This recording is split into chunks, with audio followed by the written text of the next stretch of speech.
Hey, hey, hey, good morning, good evening, good afternoon for another episode of the Freedom Seekers Live TV, already episode 39. Can you imagine how time flies?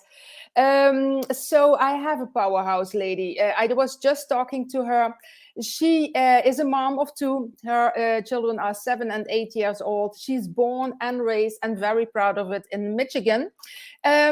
She is going to talk about how she lost her fire and confidence after being a mom, for being an entrepreneur and not really knowing what to do next. And then she found network marketing, and through network marketing, her strength and her self-confidence grow, and she grew out to the amazing speaker and entrepreneur she is today.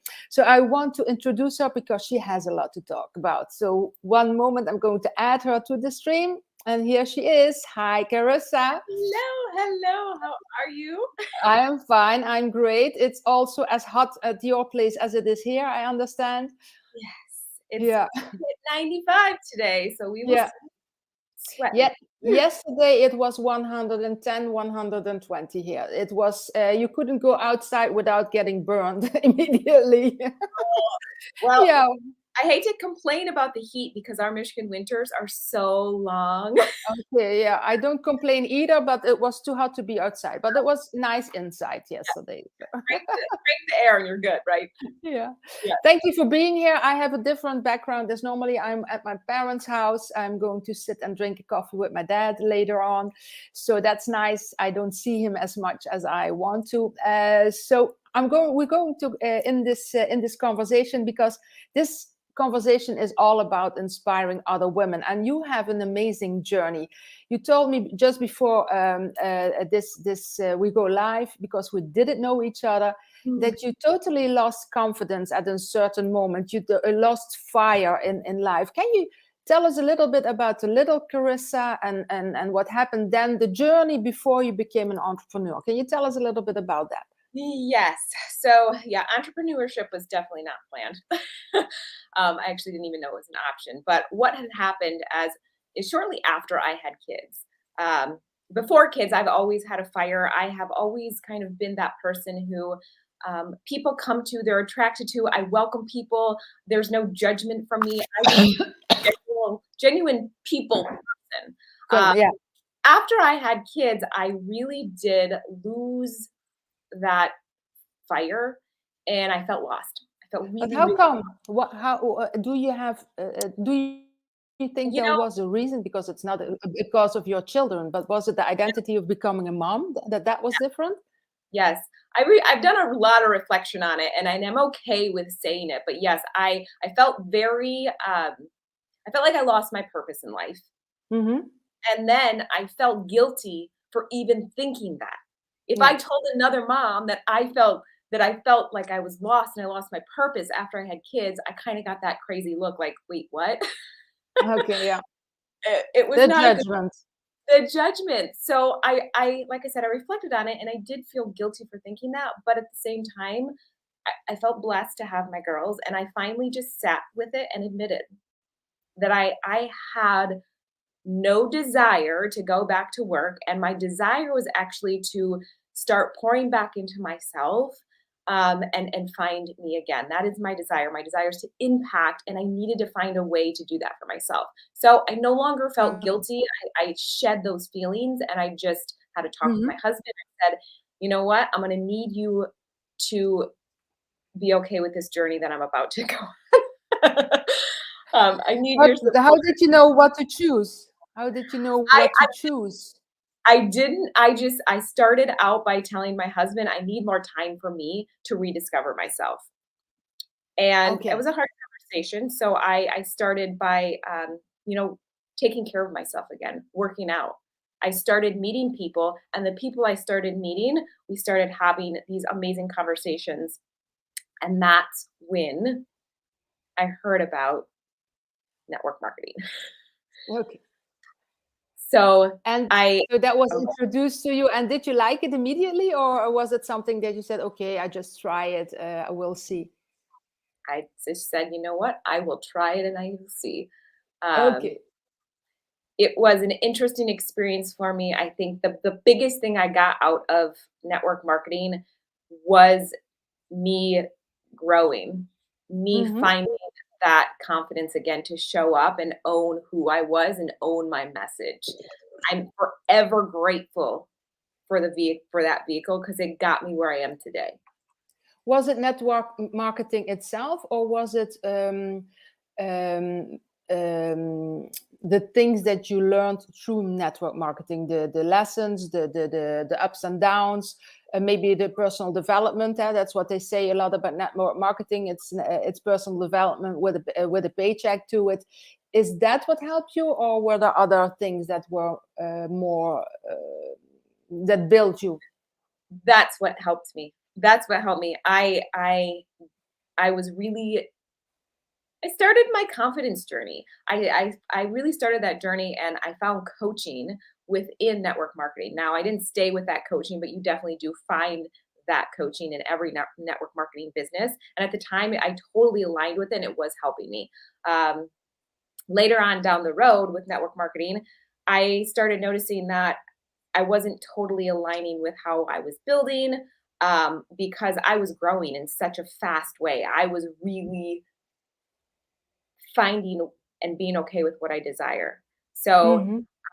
I decided to branch out from network marketing and kind of go down my own road. Okay, I'm so relating to that because I love network marketing. Don't let there be a mistake about that. I think it's great for community, but at a certain moment, I can understand why you branch out, especially if you're growing fast, Mhm. because you don't want to, or at least I didn't want to hover over the team building anymore. That is something that I didn't like at the moment. Was that also for you a reason to branch out, or were there other things involved? I felt like yes, that is I relate to that as well. I felt like I was getting stuck in hustle mode constantly. I was hustling, and that's what I was being taught, which Mm-hmm. everyone teaches differently. That's what I was Mm-hmm. being taught, and the hustle was burning me out. It Mm-hmm. I knew that there was a different way, and I was bound to find that other way of building because I don't know if you can relate to this, but when you're in that hustle mode, you just you have nothing to give. Mm-hmm. All the ideas are flat, like there's no joy. Yeah. It's just you're trying to get to this next rank, as they say, Mm-hmm. and it wasn't I wanted to go bigger. I wanted to show up bigger. I wanted to impact bigger. I wanted to play a bigger game than Yeah. just that. I relate to that also. Yeah. Thank you for sharing that, because sometimes it feels a little bit lonely, I Mhm. must say, because I love network marketing, but network marketing is great for many, but there are some exceptions, and that is not to say that that marketing doesn't work, but it's that you choose a different path for different reasons, and that doesn't make it necessary to bash on it, because I still love it. I still use a lot of network marketing products, but like you, I branched out. So that's I understand what you're coming from. So but then you chose to branch out, and I asked you this before we started this live. How did you know what to branch out with? So how come? Because that is a really great reason. Well, as I was growing in my network business, I actually had 2 businesses. I actually still have, let me be clear about this. I have 2 businesses that I am still part of, but it is customer based. That's Yeah. where I found my place. Like, I don't wanna be the top of the top. I just wanna serve these customers and it's part of my brand. So I still Mhm. have these businesses. It's just not that typical, "Let's go to the top." Um, so anyway, I forgot your question now. How did you choose what to branch out with? Real good. I can relate to that too. We have so many ideas in our head. 10 questions further. Yeah, I don't worry. So yes, as I was building in my network marketing business, I was getting a lot of DMs of asking what it is I was doing. How are you showing up differently? Can you help me with my content? I like how you are presenting your offer. I like your vibe. I like your energy. That's what I want more of. Like DMs coming in constantly. And I never in a million years would ever think I would be a coach on this space, honestly. But I stepped into it. I felt a pull. I felt a pull that I need to help these people. I have something to offer, and I'm going to own that.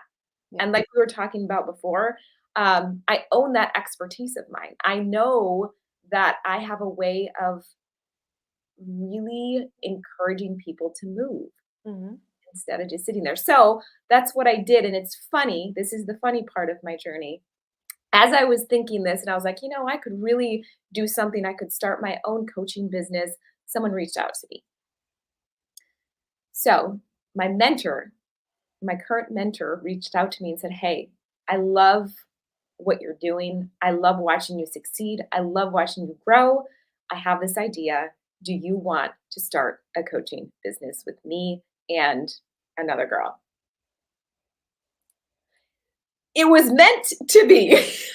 Yes, it was meant to be. Absolutely. And then what? What happened is you just started reaching out differently to people, or you just let everything come to you? So it took some time, but we created this coaching business, the three of us. And we really do teach people to come to you. We teach that organic attraction marketing, but a lot of people, when you say that, they're like, so you just sit there and wait for people to come to you. Nah, that's not true. Then not what it is. But we do encourage people. You don't have to be out chasing every day. You don't have to be doing all this reaching out, the cold messaging, the copy and paste posts. What you can do is create this really strong, unique message that embodies who you are, your experience. And if you're selling a product, that embodies that product and how it's helped you. And this is going to draw your people in. This is going to draw your dream clients in, and your content should be doing the heavy lifting for you. Yeah. Right? So your content should be starting these intentional conversations so you're not stuck sitting at your computer with the copy and paste message, like hating every second of it and going, why am I doing this? You get to own your space, own your message, and show up differently. I don't know, is it Russell Brunson that always says there's that Red Sea that everyone's playing in? It's so crowded. We're full with the sharks. Yes. You have to find your own blue ocean. Yes. So that resonated with me so much. I was like, that's what we do. We want you to create your own blue ocean, get out of the saturated waters and do it differently. Show up differently and really pull your people in. So everything you do is intentional. You're not just posting to post. You're not trying to hack the algorithm. You're not trying to do all those tactics of, the most reels, the most trending, the best hashtag. You need to go back to foundations. And the basics of who you are and how you want to show up and who you are serving. Doesn't that give also a huge relief to not have to do something? Because if you're constantly thinking about the algorithm, or how many posts, how many this, how many hashtags, how many that, how many... I have done, for 6 months, I have done the TikToks because that was the low-hanging fruit. I was so frustrated because I didn't like it. I didn't like it that I must post 5 TikToks a day. It's only 7 to 12 seconds, but those 7 to 12 seconds gave me anxiety and stress. And I do 3, 4, 5 times lives a week from half an hour, and that doesn't give me anxiety at all. So it's so crazy. It's the must do, the algorithm. No. I totally get that, because it's not necessary, because it's not that attracts people to you. It's your authenticity, your own story, the way you show up. Exactly. Yeah. Yes. And I love that. Oh, go ahead. Sorry. No, go ahead. I was going to say, I always like to tell people that trends always are changing. Like the trends and the tactics and the low hanging fruit, like you said, it's the flashy things are always changing. Yeah. But your values and your beliefs and your message will never change. Will never change. No, exactly. Yes. So I imagine that you only went a hill up. There were no ups and downs. There were no hardships. There were no struggles in your journey. Absolutely not, I imagine. I'm you. Comparison is real. Yeah. Comparison is something that I still, it never goes away. In this day and age on social media, you can get caught in comparing yourself and you go down that rabbit hole of I'm not enough. Yeah. They're better. They've accomplished this. They are, they're signing clients every single day. It's just, it's so easy to get caught up in. So that is something that I struggled with a lot in the beginning. Yeah. Do a lot of work around that. Some tips on that for anyone who struggles with that is I limit my consumption. I had to switch from being a consumer of social media to a creator. I no longer Yeah. I am the creator. I create. So before I ever consume any type of social media, which is basically for, engagement and support, I create first. Yeah. Create first, because if I get on social media and I start to get in that scroll, which sometimes we get in that scroll, that comparison comes right back in and I question myself. Yeah, So the copywriters. yes, yeah.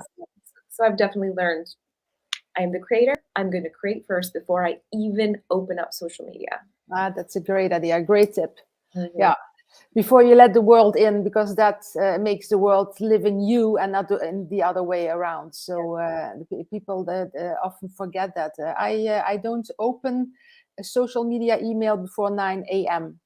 So I get up at 5, 6, and like you, I create first, and then I let the world in. Otherwise, you get so stuck in all those messages and beautiful posts from other people, of course. Yeah. But Charissa, can you share us, because comparison is something that is really annoying. But is there something that happened to you in your business or when starting a business that was at that point so awful, in the sense that you thought, oh my God, I want to quit or I want to stop. But afterwards, with hindsight, you said that was the best thing that ever could have happened to me. Yeah, once again, I learned to grow from it. I learned to trust my gut, and I learned to trust in what I say. So when I tell myself, I'm going to do this, and I'm really worthy of it, and I'm really good at this, and it doesn't matter what this person is doing, but I'm going to show up in this way because I believe it's going to impact. When I can trust myself and believe the words I'm saying, I'm able to allow myself to let go of all that comparison and just show up as me. We're all different, and I think that's something that is so beautiful on this space. There's so many brilliant women here. So like yourself, I mean, so many. I know you've met a lot of women. You were just telling me about that. And there's so much brilliance, but also that what comes with brilliance is we are brilliant at making excuses. We are brilliant at talking ourselves down. We are brilliant at, if we feel that fear, we go with that fear instead of pushing back. So I think it's so amazing to have such brilliant women, but with brilliance comes a brilliant way to have an excuse.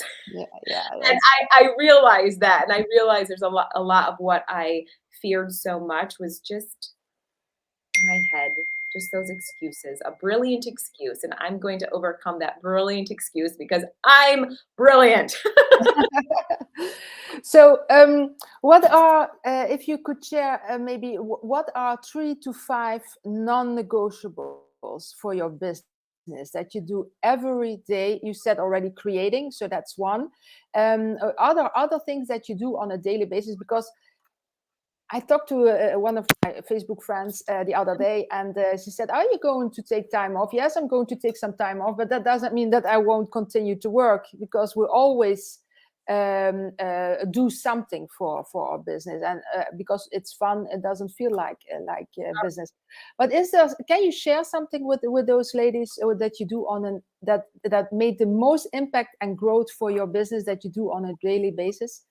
Yes. So one, I wake up early, kind of like yourself. This has changed the game for me. I wake up at 5 every day, and I have quiet time from 5 to 7, where Me too. 5 to 7 is me time. it's so good. But what this allows me to do is really set my energy for the day. So this is my best creation time. So if I need to create, I will create in that time. But most importantly, I pour all of my thoughts that I had the night before or when I wake up, I pour them out on a piece of paper. I get all of my thoughts out, because I would think when we get our thoughts out, it unjumbles our brain, and it's almost like a clean slate, right? So that is the first thing I do in the morning. It's my creation time, and I brain dump those thoughts.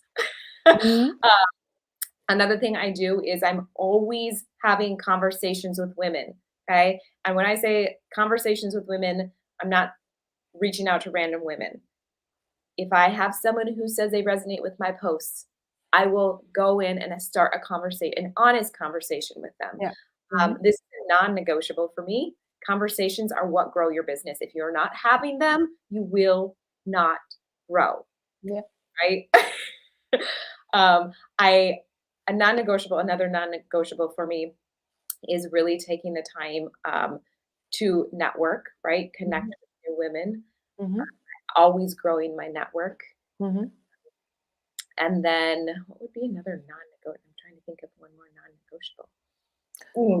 Do you read? Is personal development or meditation or things like that? Is that part of your non-negotiable that you do on a daily basis or not? Reading, I love. I don't know if you can see the stacks of books on my nightstand. Yes, I'm always reading. I think when you read, you get so much inspiration from it. But what are you reading now? What book are you reading now? I forgot the name of it. I'm gonna go get it because it's a good one. Yeah.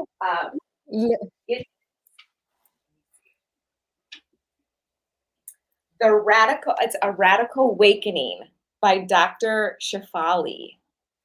Awakening. How do you write the name? The name of the writer? Dr. 𝚙𝚎𝚑𝚐𝚐. I just started it, but okay. I'm going to check that out. Yeah, it's going to be a powerful one. So that is also a non-negotiable for you.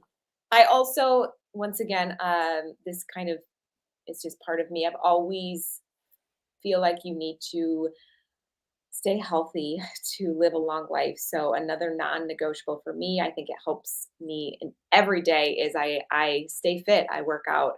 I do some type of movement every single day. It doesn't have to be this crazy workout, but I'll walk in nature. I'll walk around the block. I'll take the girls on a bike ride. Or I'll go to the gym. But either way, I think as you move your body, it releases a lot of the crap, and it keeps your brain moving forward. It keeps you healthy. So that is something that I very strong on is staying healthy. I love that. So we are almost at the last part of this conversation, but I still have some more questions, because as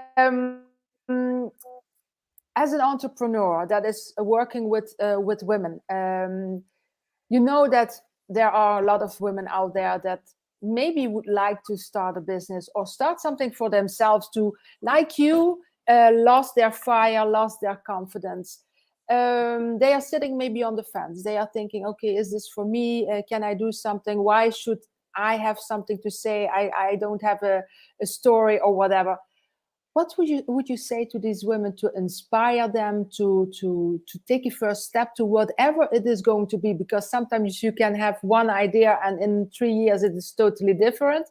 But to help them inspire to say, okay, I'm going to start the journey and we will see where we get. I want to say to all of you out there who have been thinking about this. I know there's a lot of people I know in my network who say, you know, I really want to do this, but I second guess myself. The only way you know if it's going to work for you, if you can do it, if it's going to bring you joy, is to do the thing. It's very scary to think about, but I can promise you, if you just step into it, and the worst that can happen, best case, worst case, the best case, you fall in love with it and you end up becoming a coach and you had no idea that you were going to become a coach. Like, that is the best case scenario. You grow, you learn about yourself, and you build a successful business that you never knew was possible or even available to you. Yeah. Worst case scenario, you invested a little tiny bit and now maybe you got some amazing products that you fell in love with, right? Like, that's the worst case scenario. So if you look at these two options, just go for it. You never know until you know. And if you've been thinking about it, that thought will continue to come up until you take action on that thought, because it's telling you something. It's pushing you towards something and you keep pushing it away. So just give in, give in to that, try it and trust yourself, because the worst case scenario is actually not even it's not even bad. You always learn something. You always learn. It's so true. Yeah. So Charissa, when people would like you to talk to you directly, where can they find you? Where can they reach out to you best? My home platform is Facebook. I actually have a link up in my Facebook that if you want to have a conversation with me, if you want to learn a little bit more about what I offer in my coaching program, there's a link that you can book a call with me. That is, I found the best way to really pour into women and give them clarity in what they are looking for. So yeah, Facebook is that's my jam. I'm on Instagram as well, but it's not as home like Facebook is home. Well, the link is in the description from this interview, so they just can click on it.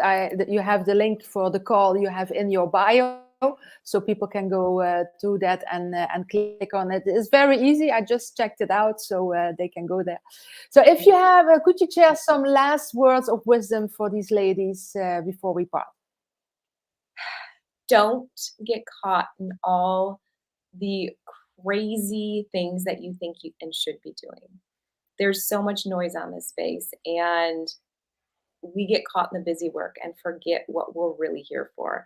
So I just would like to end this by saying the best and most impactful thing you can do for your business today is make sure that your message is so potent and strong in who you are and how you can help. Because when this is the foundation of your business, and when you have this honed in on, everything that you speak about, every piece of content revolves around that message. It brings clarity to your audience. People love clarity. They don't like to be confused, and you step into your expertise and your leadership. So stop all the busy work and hone in on your unique message, because that is going to be the thing that sets you apart from everybody else. That's a powerful one. Well, Charissa, thank you very, very much for your time. I really, really appreciate it. I know how busy you are. So I wish you all the best, lots of success, further success with your coaching business. And thank you for today. And I talk to you soon. Thank you. Thank you so much. Well, ladies, wasn't she amazing? She's a real powerhouse. I really love talking to her. Even though we didn't meet before, I checked her posts regularly, and she is really, the way she shows up today, you see that also in her posts. It is really a genuine person. And like she said, if you have this nudge, if there is something in you that is saying, I want to start a business, I want to do something different, I have something to say, or there is something really pulling me, but I don't know where, just start, because that nag, that pull that is it isn't there for nothing. It is there for a reason. So I hope you liked this episode. This Friday, I will have another guest also at 10 a.m. CST. It's Lisa van der Kwaak for another amazing conversation. And for today, I say take care. Have an amazing day. And I hope to see you in the next interview, in the next conversation. Bye for now. Take care.